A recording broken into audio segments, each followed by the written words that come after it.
আসসালামু আলাইকুম রহমতুল্লাহ।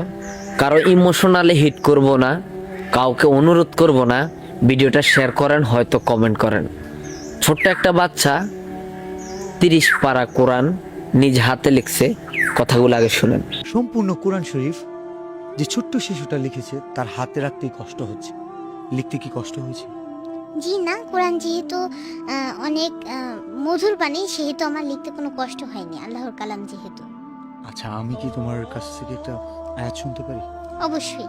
শোনাও, এটা আমাকে দাও।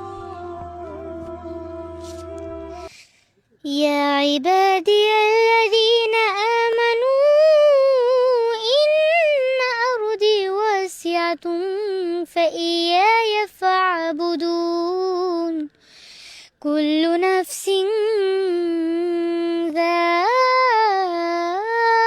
ذائقة الموت كل نفس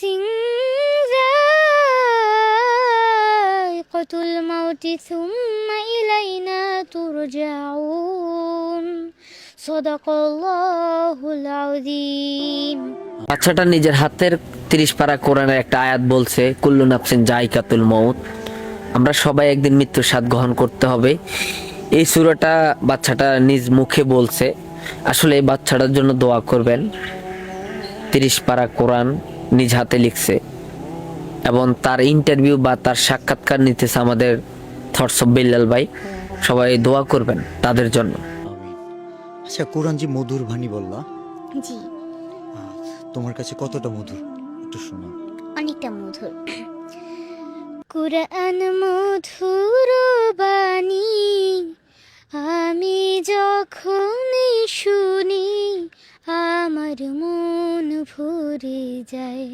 শোনো মুমিন মুসলমান, পড়ে দেখো না কুরআন, কত শান্তি পাওয়া যায়।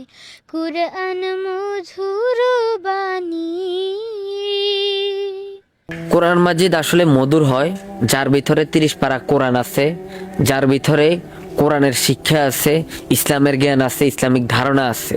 আজকে যারা কোরআনের কথা বলে, ইসলামের কথা বলে, দ্বীনের কথা বলে, যারা আল্লাহ এবং আল্লাহ রাসূলের সুন্নত তরিকায় চলে, তাদেরকে বলা হয় রাজাকার, তাদেরকে বলা হয় ধর্ম ব্যবসায়ী, তাদেরকে বলে যে বিভিন্ন ধরনের গালি দিয়ে আজকে মানুষের কথা বলে।